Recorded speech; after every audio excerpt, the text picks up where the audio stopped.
Student, आज हम इस वीडियो में देखेंगे C4 मेटाबॉलिज्म। ठीक है, तो जैसे कि आपने देखा होगा थंबनेल में कि C4 साइकिल लिखा था। ठीक, तो इसको C4 साइकिल भी बोलते हैं, C4 मेटाबॉलिज्म भी बोलते हैं, C4 सिंड्रोम भी बोलते हैं और हैच एंड स्लैक पाथवे भी बोलते हैं। ठीक है, जैसे कि आपके भी निकनेम बहुत सारे होंगे पर एक रियल नेम एक ही होगा, तो इसको C4 साइकिल ऐसे मेन बोलते हैं। ठीक, तो अब हम इसको इजीली पढ़ेंगे, कोई भी थ्योरी रटेंगे नहीं, समझ के मस्त प्लानिंग के साथ पढ़ेंगे। ठीक है, तो इसमें मैं आपको पहले बता देती हूँ, रुबिस्को जो होता है वो सारे प्लांट में पाया जाता है। ठीक है, रुबिस्को इट्स मीन एक एंजाइम होता है, ऐसे समझ लेते हैं।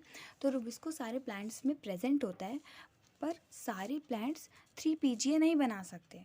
ठीक, शायद आपको ये लाइन समझ में नहीं आई हो कि मैं क्या बोल रही हूँ। तो ये रुबिस्को क्या करता है एंजाइम कि ये 3 PGA बनाता है। ठीक है, तो PGA क्या होता है? ये PGA भी एक 3 कार्बन मॉलिक्यूल होता है। ठीक, और ये आगे हेल्प करता है फोटोसिंथेसिस के जो इंटरमीडिएट होता है। जैसे कि इंटरमीडिएट आप जानते होंगे कि एक मतलब वो रिएक्शन में मेनली इन्वॉल्व तो नहीं होता है, पर जैसे C की और D की रिएक्शन हो रही है तो वो A बन के आ जाएगा और उनकी रिएक्शन या तो बढ़ा देगा या तो घटा देगा। वैसे ये इंटरमीडिएट के रूप में काम करता है। ठीक है, तो जैसे कि आपको मैंने अपनी लैंग्वेज में समझा दिया, तो अब मैं आपको थ्योरी बता दूंगी कि Rubisco is present in all plant but not all plant generate 3 PGA। ठीक है, ये 3 PGA जो होता है वो 3 कार्बन प्रोडक्ट होता है। स्टेबल फोटोसिंथेसिस हेक्टिक इंटरमीडिएट होता है, मतलब ये स्टेबल होता है, ये कहीं नहीं जाने वाला, ये टिक के बैठ जाता है। ठीक, तो और इसको ना हैच और स्लैक ने एक एक्सपेरिमेंट किया था, उसके थ्रू इन्होंने ये जो लाइन बोली है, ये हैच और स्लैक की बुक में लिखी हुई है कि रुबिस्को ये 3 PGA नहीं बना पाता कुछ प्लांट्स में। ठीक, लेकिन ये प्रेजेंट रुबिस्को सारे में रहता है। तो एक्सपेरिमेंट अब हम लोग देख लेते हैं। तो एक्सपेरिमेंट क्या था, इन्होंने 14 कार्बन डाइऑक्साइड ली, supplied formed large amount of 4 carbon organic acid as first product of carbon oxide fixation. 1960 का एक्सपेरिमेंट है, समझिए कितना पुराना है। ठीक, तो इसमें इन्होंने क्या किया कि 4 कार्बन ऑर्गेनाइज किए कार्बन डाइऑक्साइड फिक्सेशन में। ठीक है, उसमें 14 कार्बन डाइऑक्साइड सप्लाइड किए एक लार्ज फॉर्म में, और एक जैसे 14 भेज रहे हैं तो इन्होंने 4 4 का ग्रुप बना के भेजा कार्बन फिक्सेशन की रिएक्शन में। इसका फर्स्ट प्रोडक्ट जो होता है कार्बन डाइऑक्साइड फिक्सेशन का, इसका फर्स्ट स्टेबलाइज प्रोडक्ट यही बनता है 3 PGA, 3 फॉस्फोग्लोरिक एसिड। तो इक्वेशन उन्होंने क्या दी, now more than 60 family of mono. ये हम लोग देखते हैं किस किस में डिवाइड है। ठीक, ये C4 इन्होंने जो एक्सपेरिमेंट किया था, ये आपको इतना कोई पढ़ना ज़रूरी नहीं है, बट इन्होंने ये एक्सपेरिमेंट किया, फिर इससे ये आया, तो मैंने आपको बता दिया। अब हम लोग देखते हैं कि ये जो C4 मेटाबॉलिज्म या C4 साइकिल जो होती है, ये किस में होती है। ठीक, तो now more than 60 family of monocot where C4 used for carbon assimilation discovered in tropical grasses, sugarcane and maize। तो सिंपल लैंग्वेज में कि ये 16 family of monocot and dicot की होती हैं, जिनमें से कुछ ट्रॉपिकल ग्रासेस हैं। ठीक, जैसे कि एग्जांपल शुगर केन, गन्ना, गेहूँ, मेज।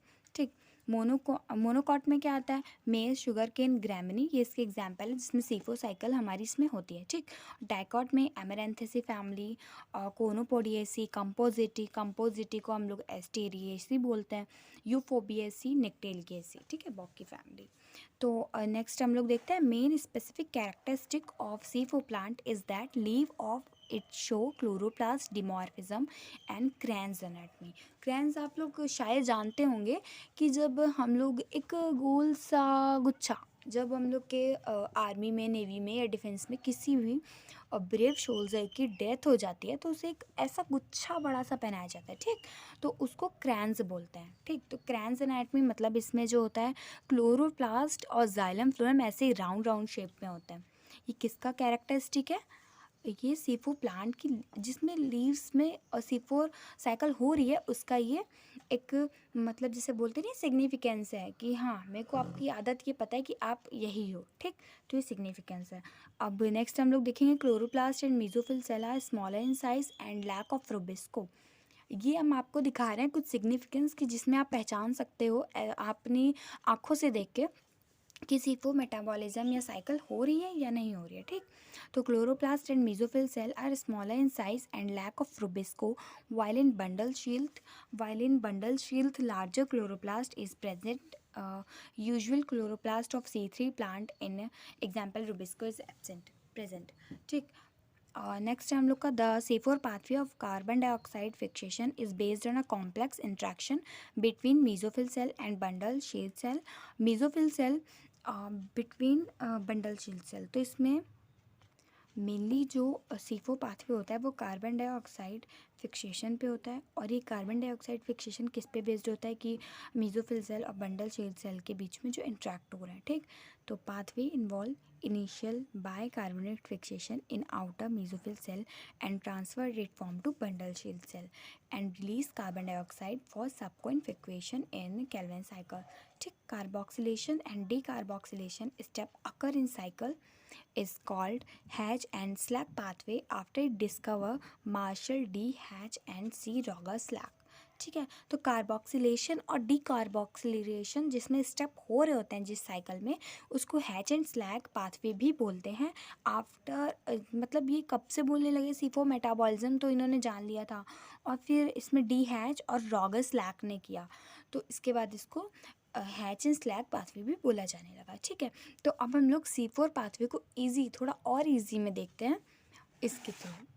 टडा, तो यहाँ पे carbon dioxide plus H2O cytosol में, साइटोसॉल मतलब देखो सबसे पहले तो हम लोग इसको इजीली देख लेते हैं कि ये हो कहाँ रही है, मेसोफिल सेल में। मेसोफिल सेल में जैसे कि हम लोग एज यू नो क्लोरोप्लास्ट होता है, साइटोप्लाज्म होता है, क्लोरोप्लास्ट और साइटोसॉल। साइटोसॉल एक स्पेसिफिक उसके पार्ट को बोलते हैं और साइटोप्लाज्म जिसकी पूरा भरा हुआ है तो उसे साइटोप्लाज्म बोलेंगे, ठीक है। तो पहले हम लोग साइटोसॉल के रिएक्शन देखते हैं। तो इसमें कार्बन डाइऑक्साइड प्लस H2O ऐसे कार्बनिक डिहाइड्रोजनेस मिलके HCO3 bicarbonate ion plus H plus proton के फॉर्म में निकाल रहे हैं, ठीक। फिर पेप केस प्लस HCO3 पेप PEPC के साथ PEP कार्बोक्सिलेस, ये ऑक्जेलो एसिटिक एसिड बना रहे हैं प्लस इनऑर्गेनिक फॉस्फेट बना रहे हैं, ठीक। क्लोरोप्लास्ट में आ जाते हैं अब हम लोग।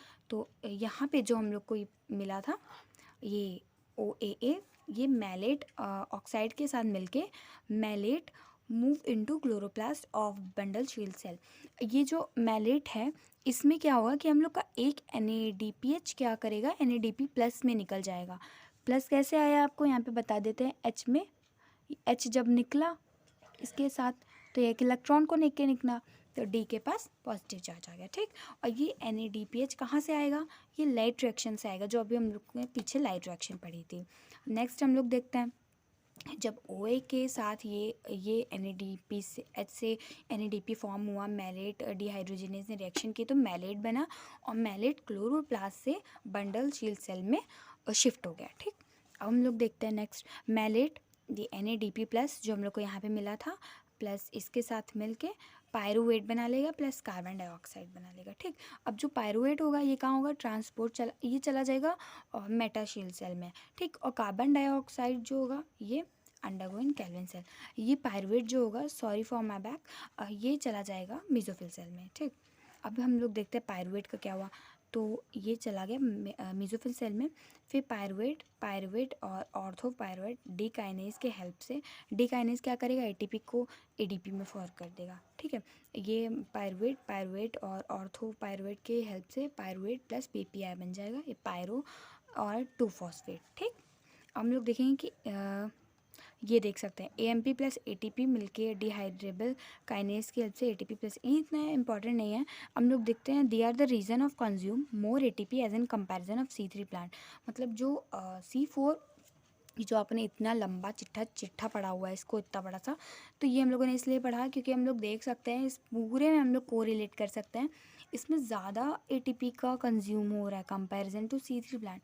यहाँ हम लोग का ATP का कंज्यूम हुआ, यहाँ NADP का हुआ और हम लोग का यहाँ पे NADP का हुआ, ठीक। यहाँ पे ATP का हुआ, इसमें यही देख सकते हैं एज इम्पॉर्टेंट ये नहीं है। हाँ बस यहाँ तक आपका बहुत इंपॉर्टेंट रहता है, ठीक। और हम लोग देखेंगे C4 वेरिएंट, तो इसमें NADP plus mesophyll cell in chloroplast में होता है और ये शुगर केन मेज सैग्रिगम, ये मोस्ट इंपॉर्टेंट है आपकी थ्योरी के लिए, ठीक। नेक्स्ट हम लोग देखेंगे NADP plus plus mesophyll cell, mitochondria, मे साइनोडो, इनऑर्गेनिक फॉस्फेट, एमेरेंथस। ये इतना इंपॉर्टेंट नहीं है, ये आपको अगर BSc में हो गया आप तो प्रैक्टिकल इसका कराया जाएगा, ठीक है। थ्योरी में इतना इंपॉर्टेंट नहीं है। और तो अब हम लोग देखते हैं next significance of C4 plant, ठीक। More efficient in plant than C3 plant, quantum yield of cytochrome and quantum yield C3 plant. तो क्वांटम यील्ड जो C4 प्लांट की होती है वो क्वांटम C3 से ज़्यादा होती है, ठीक। मोर एफिशिएंट, ज़्यादा एफिशिएंट होता है प्लांट्स में C3 के कंपैरिजन में। Less percentage chance of photo respiration, photo respiration मतलब वाटर लॉस, वाटर लॉस तो आप जानते ही हो, ये इसमें कम होता है, ठीक। Carbon dioxide is never a limiting factor evening very low concentration of carbon dioxide. मतलब जहाँ कार्बन डाइऑक्साइड की कमी होती है, यह हम लोग ऐसे पहचान सकते हैं जहाँ पे बहुत कम वाटर की नीड होती है। जैसे कि हम लोग का थार एरिया जो हो गया, वहाँ पे राजस्थान एरिया हो गया, रेगिस्तान हो गया, यहाँ पे वाटर बहुत कम मात्रा में मिलता है, तो ये पाया जाएगा, ठीक। और ऐसे देख सकते हैं less chance of H2O loss, adaptation for periodic drop. इसका सबसे अच्छा एग्जाम्पल है हम लोग का एलोवेरा, एलोवेरा कैक्टस प्लांट, ठीक।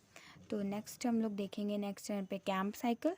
तो नेक्स्ट टाइम पे अगर आपको कैंप साइकिल देखना है तो प्लीज़ ज्वाइन करो। Thank you for watching this video.